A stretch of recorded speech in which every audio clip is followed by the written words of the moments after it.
What's crack-a-lackin'? It's your boy, Duck of the Stars. I'm doing something a little different today, as given by the whole face. I never do that before, so congrats, face reveal. Consider that my 150 sub special. Anyways, you're gonna ask what am I doing? It has to do with this lovely beast right here. Never seen that on my channel before. I've hinted that I do have a PlayStation 5, but this is the first time you all get to see it. And if you couldn't guess already, my plan now is to do a lot of videos revolving around games. Clearly today I am not alone, as I am joined by my cat right here. I don't think she really wants to say anything, so she's just gonna chill while I'm recording this video, so you may see her come and go. So gaming videos have historically done very well on my channel, and by historically I mean the last like 2 I've done. Of course, before that, we don't mention the old days of the Toast Squad, as it used to be called. However, since those seem to do very well and attract a lot of new viewers and seem to excite my current viewers, I'm going to hope to do a lot more videos like this, given this does well as well. Kind of another test. As I've said, I'm in between where I want to be with my channel. I certainly play a lot of Hoi 4. I play a lot of console games, but there's no balance in between that. I don't really know. Like I have half and half of my subscribers watching for Hoi 4, half watching for video gaming or non-Hoi 4 gaming. So I hope that this will bring everyone together. We'll have a very fun time. And what better way to start this off than to talk about one of the most popular consoles of this generation, right there. A little too far there. Let's hop right in. My first thought is I'm not a PlayStation gamer, okay? You look at my wall of games over here. This is really fucking confusing. Over here, right there, that's all Nintendo, if you can't tell. There's like Switch, Wii U, Wii, GameCube. Can't see any Xbox or PlayStation games. They're all hidden behind this this wall right here. So clearly my mojo passion has always been in Nintendo gaming, and that's okay. You can like whatever console you want. I've learned that over the last year. I'll be making a video on that too. A year ago I branched out, and of course now here we are. So when you ask me what I think about the PS5, I'm not going to be able to give you the most fanboy answer that you might want to hear. Of course, a lot of people, when they click on these videos, they want to say, yes, go out and buy it right now. But I'm not going to give you that answer. I'm going to be straight up and say, I don't think it's worth it for holiday 2021, which is what we're nearing. And I'll get into that. I'm not going to say that this is not worth it at all. I think this is a very clever purchase. And given the graphics of the console, it will stay relevant for a very long time, much more than maybe the PS4 even has. Again, I'll get into all of that. But if you're asking my first impressions of it, I think it looks very cool. I didn't think it looked cool until I got it in my hands. So if you think that it looks stupid, I implore you to go look for one and hold it, and you're gonna say, wow, this looks great. Possibly because I spent $500 on this stupid plastic box.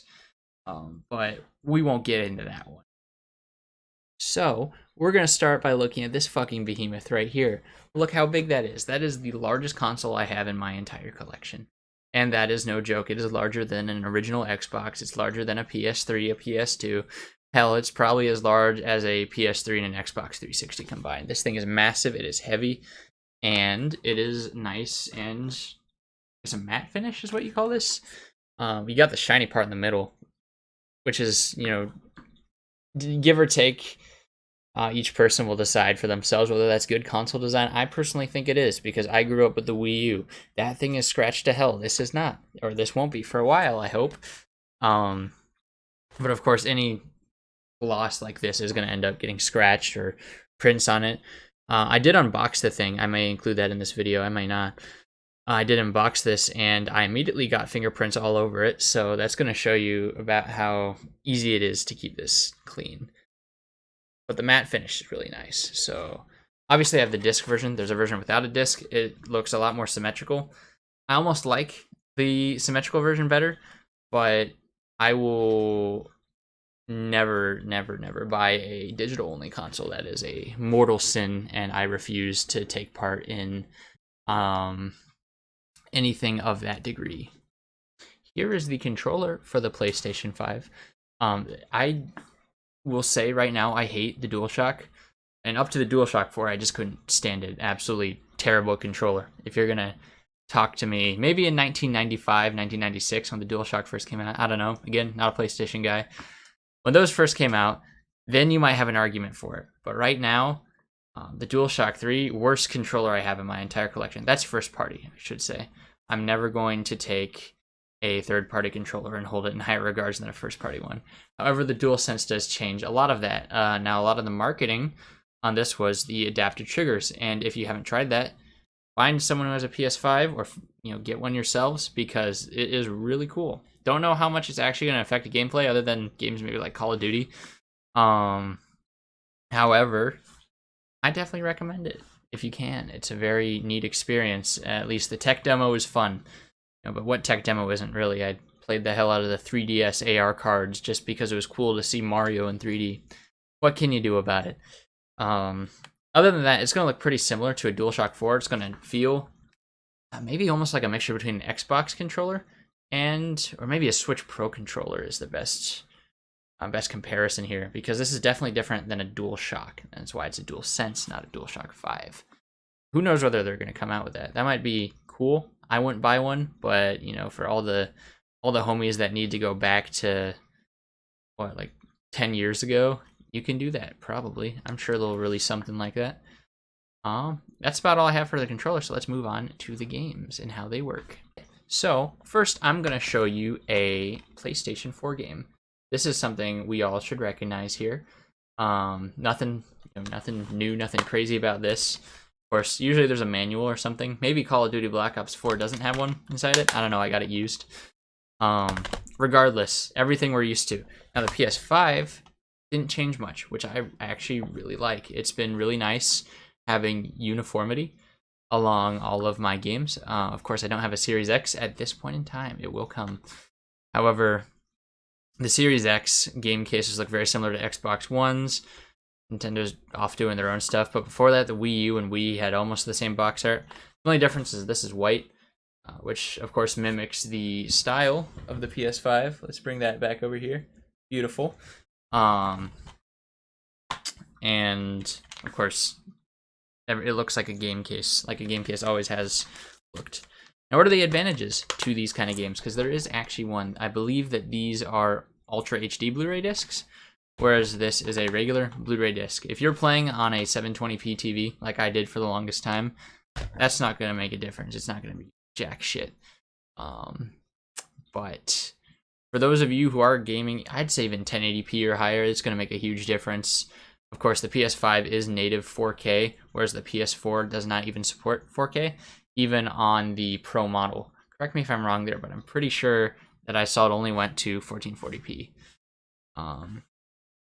But there's not a big difference in game cases, at least. Of course, the games themselves are, they're gonna look the same. It's just Blu-ray but enhanced, which does get me to the next part of the PS5, which is the library. Now, this may have been the part where everyone thought I would pull out a whole stack of games that I'd collected over the last couple months, since I posted my last video anyways, but no.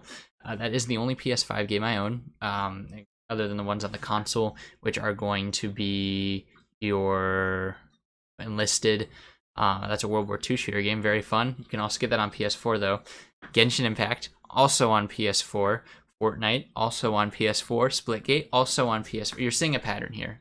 What I'm trying to say is everything that's free, at least, and most games in general on PS5 are on PS4 as well. A lot of the ones that are here on PS5 are enhanced, but the only real game that comes to mind that's, of course, first party is Ratchet and Clank, and I showed you Spider-Man Miles Morales, again, on PS4. I'm not sure about Ratchet and Clank, though. I'm pretty sure that was PS5 only. But this is a broader issue going on with next-gen games, of course. With the rollout of these being awful, not necessarily due to the company's fault, we do have a massive chip shortage, which makes it hard for Nintendo, PlayStation, or Sony and Microsoft to release their own hardware. That's typical. That's a shortage. It really happens with every generation too, though. Not to this degree, but you look at PS3, you look at PS4, you look at Xbox One, Xbox 360, Nintendo Wii. When these things sell really well, you're gonna end up seeing shortages, just not to the extent that we're seeing them right now. However, because of these shortages, a lot of the games that were probably meant to be PS5 only are now also on PS4, which means Horizon Forbidden West, which is a sequel to a PS4 game, Horizon Zero Dawn. I believe the newest God of War is PS5 only, but these games that are PS5 only are rolling out in 2022 or later. In the last State of Play, which is Sony's sort of a games presentation, think like E3 but quarterly. If you don't know what that is, I don't know why you're on this video. I feel like most people who are looking for a PlayStation will know what PlayStation or State of Play is, but no judgment if you don't. I only knew what it was like a month ago when this last one released. Of course, as of making this video, there was one today, which is why I decided to make this video, because I wanted to talk about the need for a PS5 this holiday season, and I really want to say that you don't need one, not this holiday season. Now, if you're a collector like me, I do want to say you should most certainly look into getting one whenever. Like, it doesn't matter. Of course, I'm gonna have it because I'm a collector. I collect video games. It's what I do. It's a hobby. So if that's the kind of mentality you're rocking, then of course I'm not gonna advise you to stop.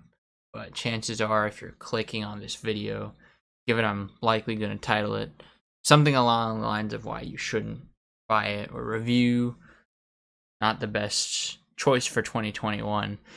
I'm more of talking to the folks that are on the fence, like saying, is a PS5 gonna be the best bang for my buck this holiday season? Because of course there's always the Nintendo Switch, not the OLED. I wouldn't really say the Switch OLED is on the table.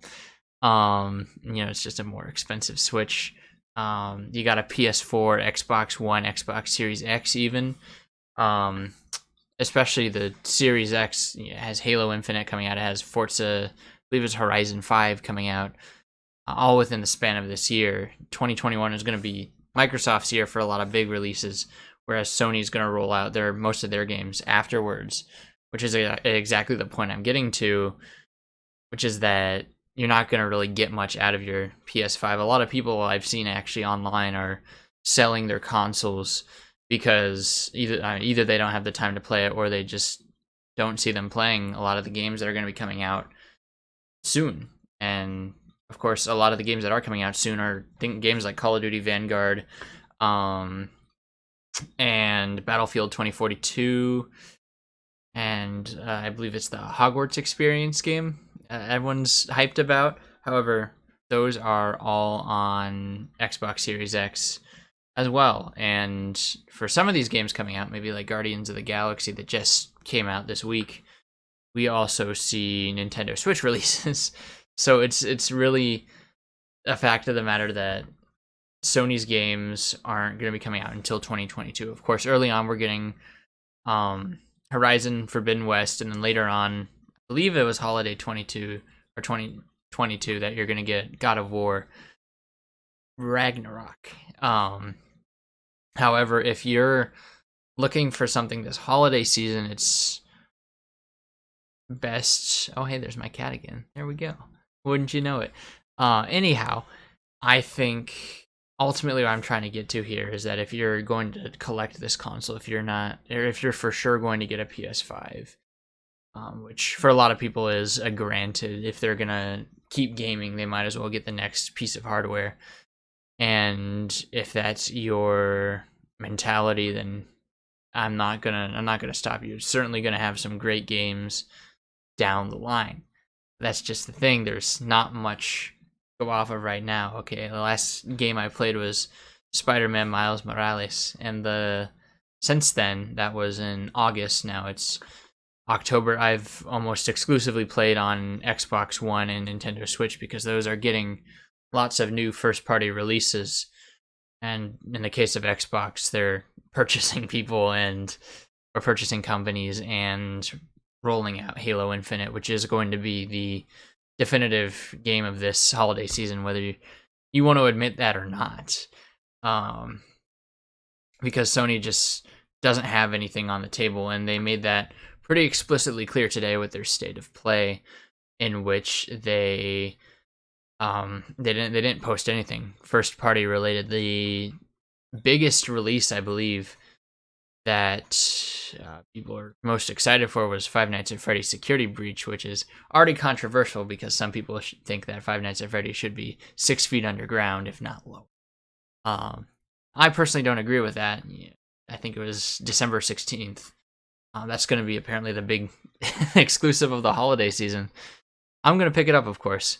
I've been playing those games since I was in middle school, but it's definitely not like you're going to get anything big out of this holiday, whereas Xbox users are going to get Halo Infinite. Xbox One and Series X, because both of those platforms are going to get Halo Infinite, as well as PC. So that's something to keep in mind as well. Nintendo is always releasing Pokemon in November. In fact, I believe as of maybe Friday, this upcoming Friday, the 29th, I believe that's when their new Mario Party game comes out. So they're going to have a lot of holiday releases. Microsoft is going to have a major holiday release with Halo Infinite, and Sony just doesn't have that, but they will have that in the future if you're willing to wait out the time, and it will be worth it in the future. I'm planning on coming back to this in a year when there are actually games on the PS5 that aren't just Ratchet and Clank and Miles Morales. Again, Miles Morales being on the PS4. I'm sure I'll come back to it in a year and say, wow, this was a great purchase. It's a worthy investment for the future, but not for right now.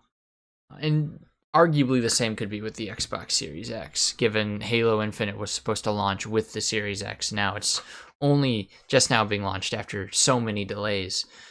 However, the fact that they are getting that big release, and hopefully releases afterwards, will justify a Series X more than a PS5 for the holidays.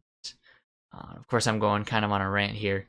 I've already been talking in this clip alone for 6 minutes, but I wanted to be very clear that this is not a bad purchase.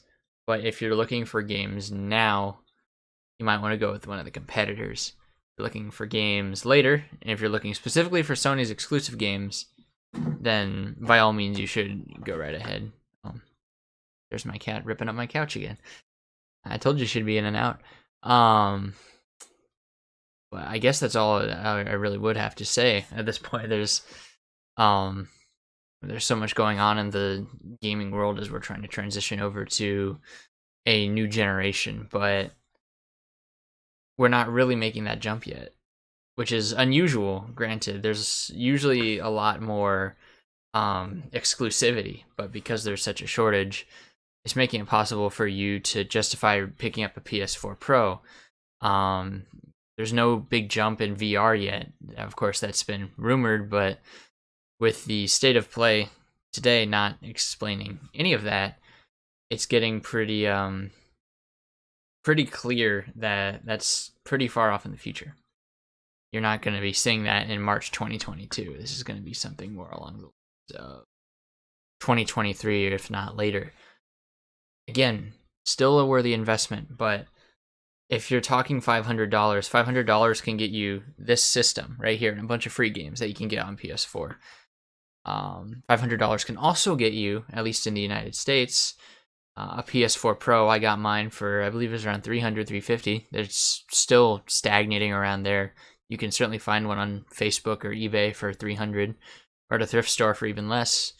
A PSVR, which will cost you around $150 to $200, which does mean you can also make room for some games there. So if you're trying to find a PlayStation in general, I almost recommend getting the PS4 Pro. You can sell that later, get some of your money back, and keep the games. The games will all, or at least should, work fine on PlayStation 5.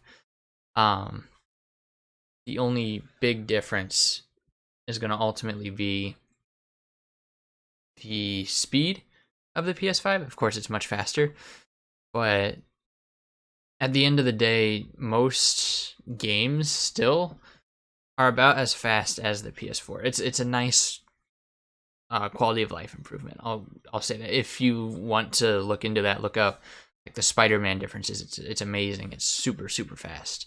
The UI is a lot more intuitive than the PS4's. Everything, of course, makes it a much more fleshed out console. Even from the get-go, it's a next generation experience. As much as I'm saying, maybe wait if you're on the fence. You got to keep in mind that I'm not I'm not joshing you about it not being a next generation experience. It's not going to be the future, because it is. I'm going to stop ranting now, because I'm just going to keep going on and on and on. Of course, this is my first video in this kind of style.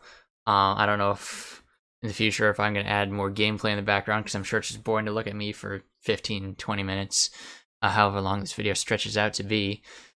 Do let me know how you think this experiment went. I'll always take constructive criticism. Notice I say constructive. So I'm not gonna respond if you're making me look like the clown I am in the comments. However, if you did enjoy it and you're new, I'm not one to beg usually, but if you would like to, you can always hit that sub button. It will inspire me to make more videos. Same with the liking the video and all that. It's everything you've heard before and more, because I am a much smaller creator. But I'm sure you're sick of hearing that. I just have to keep nailing it in. Yeah, I guess that's it. So, if you think that this is a good step in the right direction, please do let me know. And I, of course, will be monitoring analytics as always, making sure like this is doing well, this is doing terribly. But you guys don't need to hear that. So I'm gonna wrap it up real quick. Say thanks for tuning in. If you have an agreement or a disagreement with the video as well, make sure to comment that. I would happily debate in the comments with you, as long as it's civil. But I'll definitely be trying this more than once, just in case this first one's kind of a miss. Thank you all for tuning in. I will see you guys in the next video.